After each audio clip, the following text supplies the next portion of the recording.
Hello दोस्तों, आप लोगों को स्वागत है पूजा क्लासेस में।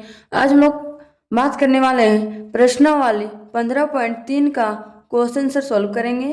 देखिए, पहले नंबर क्वेश्चन क्या दिया हुआ है। त्रिभुज पी क्यू आर में कोण पी और कोण क्यू के अंतर्गत भुजा खाली जगह है। क्या खाली जगह होगा? देखिए, कोण कहाँ कहाँ बन रहा है, कोण पी और क्यू बन रहा है, दो जगह बन रहा है, आर में नहीं बन रहा है। तो इसके अंतर्गत हम लोग का भुजा क्या हो जाएगा, पी क्यू हो जाएगा। तो हम लोग आंसर लिख सकते हैं यहाँ पे पी क्यू। पी क्यू हम लोग क्या है, फाइनली आंसर हम लोग का हो आ गया। चलिए, इसी प्रकार से हम लोग नेक्स्ट क्वेश्चन सॉल्व करते हैं, दूसरा नंबर को। चलिए, अब देखिए नेक्स्ट दूसरा नंबर क्वेश्चन क्या दिया हुआ है। एक त्रिभुज बना हुआ है, ए बी दिया हुआ है 3.5 सेंटीमीटर और कोण ए का मान दिया हुआ है 40 डिग्री और कोण बी का मान दिया हुआ है 60 डिग्री। तो कौन सी का मान कितना होगा, उसको सोल्व करेंगे। और यहाँ पे और इसी आकृति में दिया हुआ है डी ई एफ। ई दिया हुआ है 60 डिग्री और एफ दिया हुआ है 40 डिग्री और ई एफ कितना दिया है 3.5 सेंटीमीटर। तो इसको कैसे सोल्व करेंगे, चलिए बना के सोल्व करते हैं कॉपी में। तो चलिए इसको सोल्व करते हैं। लिखेंगे हम लोग सबसे पहले, इसको लिखेंगे सबसे पहले हम लोग हल। चलिए इसको हल करते हैं।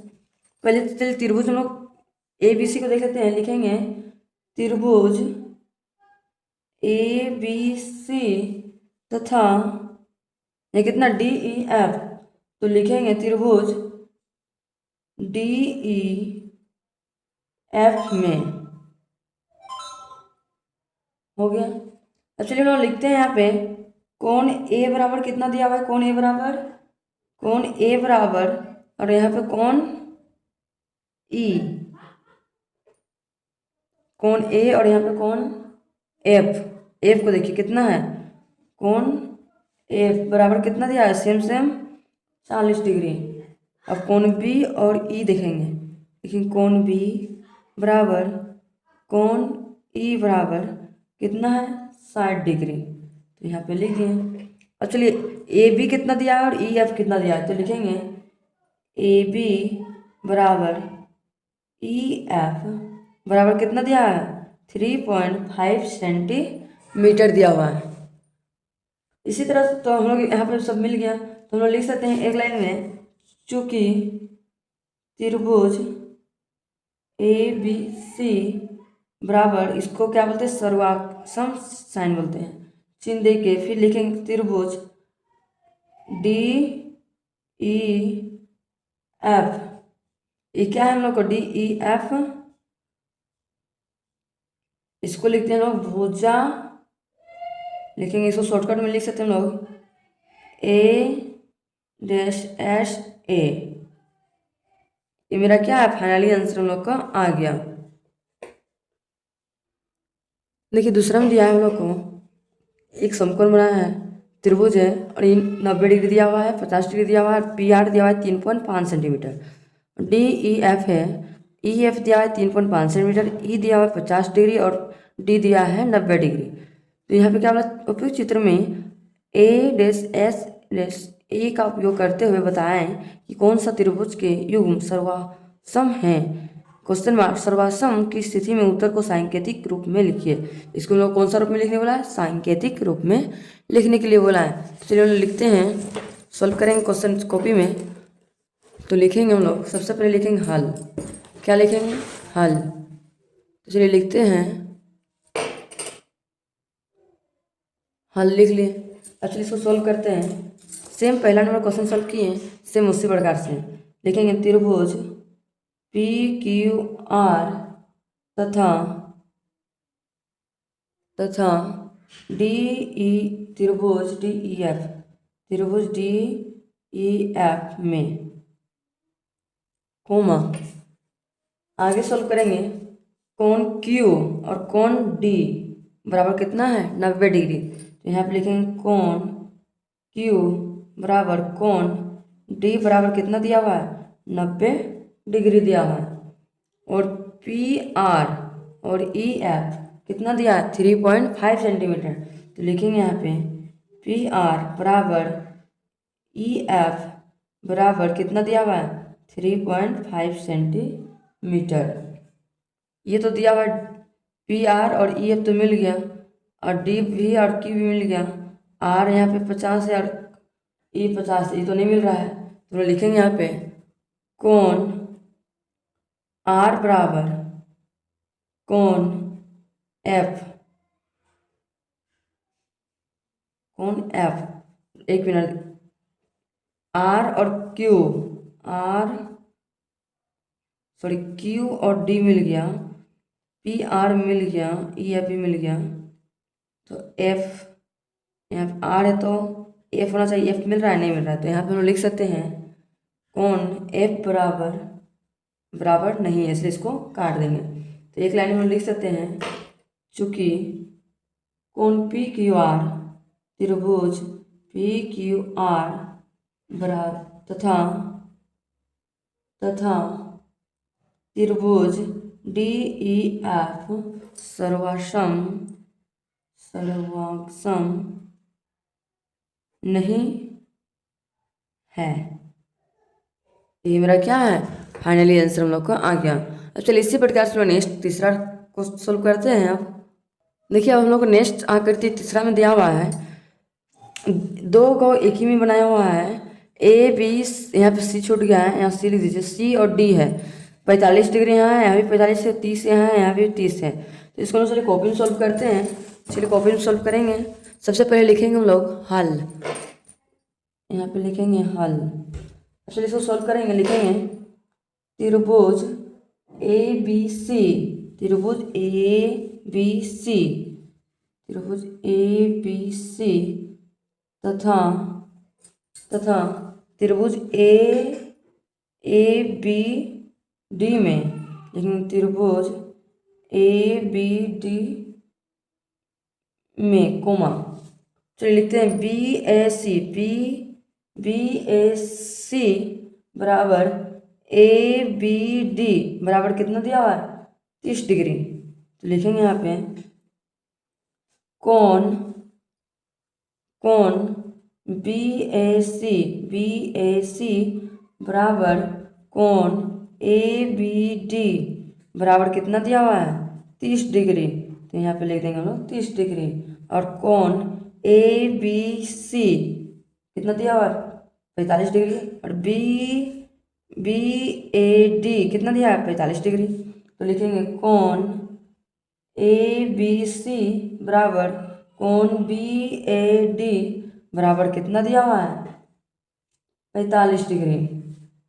तो यहाँ पे हम लोग लिखते हैं 45 डिग्री, ये भी मिल गया। अब देखिए ए बी बराबर और ए बी बराबर दोनों क्या है, बराबर है, उभयनिष्ठ है। तो लिखेंगे ए बी बराबर ए बी क्या है, उभयनिष्ठ है। हम लोग यहाँ पे उभयनिष्ठ को लोग लिखते हुए आगे बढ़ेंगे। तो लिखेंगे यहाँ उभनिष्ठ है। इसको एक लाइन में हम लोग आंसर लिख देंगे, चूंकि त्रिभुज ए बी सी बराबर त्रिभुज ए बी डी क्या है, सर्वासम है। तो इसको सर्वासम है तो लिखेंगे एंगल साइड एंगल। ये मेरा क्या है, फाइनली आंसर हम लोग का आ गया। अब चलिए इसी प्रकार से हम लोग नेक्स्ट क्वेश्चन तीसरा नंबर को सॉल्व करते हैं। देखिए हम लोग को नेक्स्ट क्वेश्चन दिया हुआ है तीसरा नंबर में, दिए गए आकृति में किरण ए जेड क्या मेरा किरण है, कोमा कोण डी ए बी तथा कोण डी सी बी को समद्विभाजित करती है। क्या करती है, समद्विभाजित करती है। अब चलिए देखिए, पहला दूसरा करके दिया हुआ क्वेश्चन, उसको चलिए सॉल्व करते हैं। देखिए पहला नंबर में दिया हुआ है त्रिभुज बी ए सी और त्रिभुज डी ए सी में बराबर भागों के 3 युग्म बनाइए। इसमें हमको कितना युग्म बनाने के लिए बोला गया है, 3 युग्म बनाने के लिए बोला है। चलिए हम 3 युग्म बनाते हैं। सबसे पहले लिखेंगे हम लोग हल। चलिए हल लिख लिए, पहला नंबर क्वेश्चन सॉल्व करेंगे।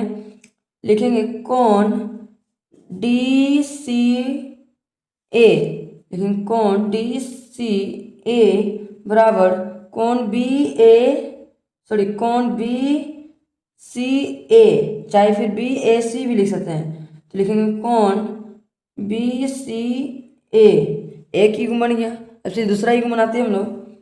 लिखेंगे वर्ड से DAC, उसके बाद लिखेंगे BAC, तो लिखेंगे कौन DAC बराबर कौन BAC। दूसरा युग्म बना लें। अब चलिए तीसरा युग्म बनाते हैं। लिखेंगे AC बराबर CA, लिखेंगे AC बराबर CA, इसका युग्म बन गया। अब चलिए हम दूसरा क्वेश्चन सॉल्व करते हैं। दूसरा में क्या बोला है, क्या त्रिभुज BAC बराबर सर्वसम त्रिभुज DAC है, कारण दीजिए। इसका क्या करना हम लोग को, कारण देने के लिए बोला है। चलिए इसको सॉल्व करते हैं कॉपी में। दूसरा का लिखेंगे त्रिभुज BAC तथा त्रिभुज DAC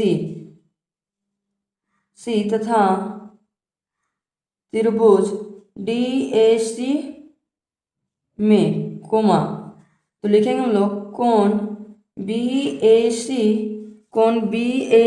तथा कोण DAC, कोण DAC ये क्या है हम लोग को, समद्वि भाजित है। तो यहाँ पे क्या करें, ब्रैकेट के अंदर इसको लिख देते हैं AZ कोमा कोण DAB को समद्वि भाजित करता है, समद्वि भाजित करता है। अब चलिए नेक्स्ट को सॉल्व करते हैं। लिखेंगे कोण BCA बराबर BCA, उसके बाद DCA, लिखेंगे कोण DCA ये क्या करता है, ये भी समद्वि भाजित करता है AZ को, AZ कोण DCB को समद्वि भाजित करता है। अब चलिए नेक्स्ट हम लोग AC और CA क्या है, उभयनिष्ठ है। तो लिखेंगे AC बराबर AC क्या है हम लोग को, उभयनिष्ठ है, उभयनिष्ठ है। इसको भी ब्रैकेट के अंदर हम लोग लिख देंगे।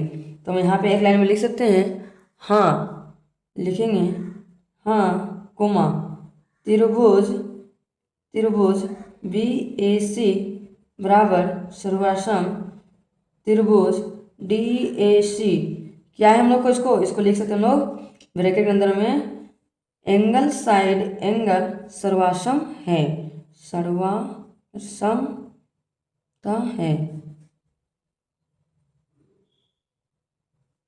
चलिए नेक्स्ट में सोल्व करते हैं तीसरा नंबर क्वेश्चन को। तीसरा में दिया है क्या AB बराबर AD, अपने उत्तर का उचित कारण दीजिए। अपने से इसमें उत्तर को उचित कारण देने के लिए बोला है। तो चलिए हम लोग यहाँ पे लिख सकते हैं। तीसरा में लिखेंगे है, तो लिखेंगे हाँ कोमा AB बराबर AD क्या है, सर्वासम त्रिभुज का संगत भाग है। तो इसको ब्रैकेट के अंदर हम लोग लिख देंगे सर्वासम त्रिभुज के संगत भाग को ब्रैकेट के अंदर में लिख दिए। अब चलिए नेक्स्ट में सॉल्व करते हैं। चौथा नंबर दिया हुआ है क्या CD बराबर CB है, क्वेश्चन मार्क, कारण बताइए। इसका कारण बताना है। ये तो सर्वासम त्रिभुज का संगत भाग तो है, तो हम लिख सकते हैं आंसर में चौथा का लिखेंगे हाँ कोमा देंगे, लिखेंगे CD बराबर CB क्या है हम लोग का, सर्वासम त्रिभुज के संगत भाग है। ये मेरा क्या है, फाइनली आंसर हम लोग का आ गया। आप लोगों को आज का वीडियो पसंद आया होगा तो लाइक एंड सब्सक्राइब करना ना भूलें और ज़्यादा से ज़्यादा अपने दोस्तों तक शेयर करना भी ना भूलें कि ताकि उनको भी इस वीडियो से कुछ हेल्प मिल सके। अब हम लोग मिलते हैं नेक्स्ट वीडियो में। Thank you for watching my video.